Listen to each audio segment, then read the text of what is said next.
चलिए, आज हम चलते हैं माधवपुर की एक ऐसी लोक कथा में जो सच में रोंगटे खड़े कर देती है। ये कहानी है एक गांव की, एक ऐसा गांव जो एक भयानक दुष्ट साए के आतंक में जी रहा था। और कहानी इस बात की भी है कि कैसे विश्वास की एक छोटी सी चिंगारी बिना सबसे घने अंधेरे को चुनौती दे सकती है।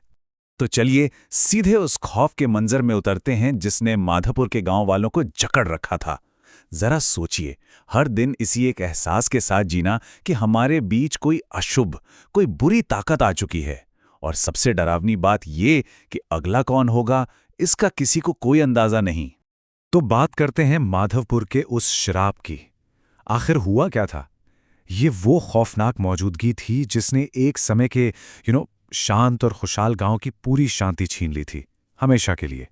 देखिए, गांव वाले जिस आतंक का सामना कर रहे थे वो कोई मामूली चीज नहीं थी। वो जो प्रेत था वो बच्चों को निशाना बना रहा था। उनकी मासूमियत, उनकी जीवन शक्ति छीनकर अपनी काली ताकतों को और बढ़ा रहा था। और जानते हैं सबसे डरावनी अफवाह क्या थी? कि जिन बच्चों को वो ले जाता उन्हें हमेशा के लिए जानवर बना दिया जाता था। सोचकर देखिए, इस एक बात ने हर घर में कैसा खौफ भर दिया होगा। शुरू में तो गांव वालों ने हिम्मत भी दिखाई। उन्हें लगा कि मशाले लेकर, लाठियों से वो इस बुराई का खात्मा कर देंगे। लेकिन उनका सामना एक ऐसी ताकत से था जो इन हथियारों की समझ से कोसों दूर थी। उस प्रेत का काला जादू, उसके बनाए हुए भ्रम, इन सब ने उनके साहस को बड़ी आसानी से कुचल दिया और उन्हें बस अपनी लाचारी का एक गहरा एहसास करा दिया। और बस यहीं से कहानी में एक बहुत बड़ा मोड़ आता है। जब मशालें और लाठियां, मतलब जब बाहुबल पूरी तरह फेल हो गया, तब गांव वालों ने एक बिल्कुल अलग ताकत का दरवाजा खटखटाया। और वो थी आस्था की ताकत। उनके दिलों में एक नई उम्मीद जगी कि ये लड़ाई हथियारों से नहीं, भरोसे से, विश्वास से जीती जाएगी। तो चलिए अब देखते हैं कि ये उम्मीद की किरण कैसे एक ज्वाला बनती है।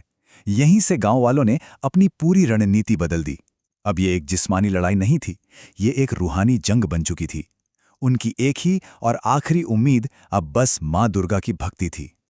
और ये जो संघर्ष था ना, ये सिर्फ तलवार और मशाल का नहीं था। ये असल में दो बिल्कुल अलग ताकतों की टक्कर थी। एक तरफ उस प्रेत का काला जादू था, उसका फैलाया हुआ डर और भरम था। और दूसरी तरफ थी गांव वालों की एक साथ की हुई प्रार्थना, उनका मां दुर्गा पर अटूट विश्वास। अब देखिए, इस कहानी में जो सबसे दिलचस्प बात है वो ये है कि ये जो विलन था वो कोई हजारों साल पुरानी अनजान बुरी ताकत नहीं थी। नहीं, वो तो एक हीरो था जो रास्ते से भटक गया था। उसका नाम था नमन। एक वक्त था जब वो मां दुर्गा का सबसे बड़ा भक्त हुआ करता था, लेकिन और ज्यादा ताकत के लालच में वो अंधेरे के रास्ते पर चल पड़ा। मतलब ये कहानी लालच के अंजाम की एक बहुत बड़ी चेतावनी भी है। तो जब उस प्रेत ने, नमन ने, अपने जादू से गांव वालों को प्रार्थना करते देखा ना, तो वो हंसा। उसने उनकी आस्था को मजाक में लिया, एक मामूली सी चीज समझा। उसे लगा कि बस एक जादुई तूफान से वो उनकी उम्मीद को हमेशा के लिए बुझा देगा।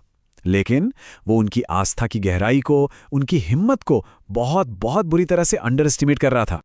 और सोचिए, उस भयानक जादुई तूफान में जब सब कुछ कांप रहा था, सारे दिए बुझ गए, तब भी सिर्फ एक लौ जलती रही।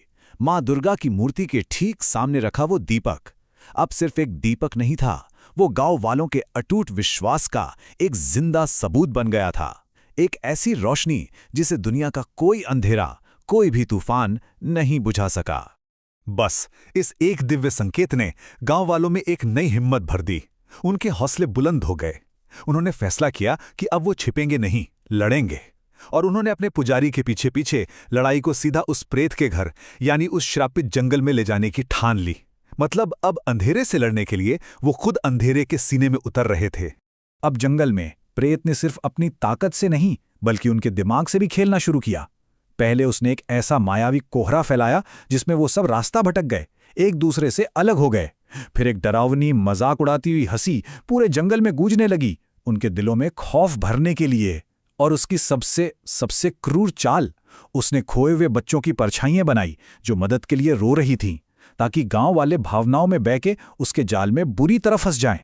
लेकिन इन सब मायावी जालों के बीच पुजारी ने हथियार नहीं उठाए। उन्होंने जवाब दिया पवित्र मंत्रों से। उन्होंने अपनी आस्था को ही ढाल बना लिया।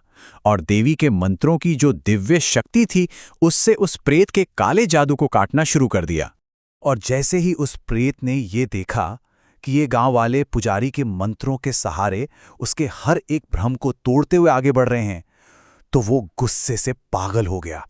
उसे अपनी आंखों पर यकीन ही नहीं हुआ कि मामूली इंसान उसकी इतनी शक्तिशाली माया को इस तरह से चुनौती दे सकते हैं। तो अब मंच पूरी तरह तैयार था। गांव वाले सिर्फ अपने विश्वास के दम पर उस प्रेत की गुफा के दरवाजे तक पहुंच चुके थे। अब सवाल बस एक था, इस आखिरी लड़ाई में जीत किसकी होगी, अंधेरे की या आस्था की?